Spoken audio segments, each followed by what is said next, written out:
सांगोला तालुक्यातील घेरडी येथे कौटुंबिक वादाच्या पार्श्वभूमीवर एका विवाहितेने आपल्या 2 चिमुकल्या मुलांसह विहिरीत उडी घेऊन आत्महत्या केल्याची अत्यंत दुर्दैवी घटना बुधवारी रात्री घडली। या घटनेत वैष्णवी आशिष यमगर वय 28, तेजश्री आशिष यमगर वय 3.5 महिने आणि रुद्राक्ष आशिष यमगर वय 15 महिने यांचा मृत्यू झाला।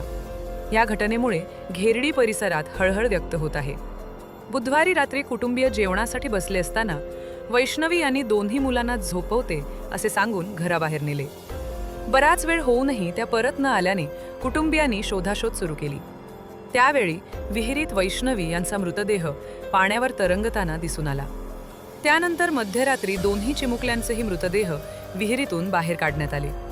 मृत वैष्णवीचे वडील बाळू बाबूराव थोरबोले, राहणार शिरनांगी, तालुका मंगळवेढा यांनी याबाबत खबर दिली असून पोलिसांनी अकस्मात मृत्यूची नोंद करून पुढील तपास सुरू केला आहे।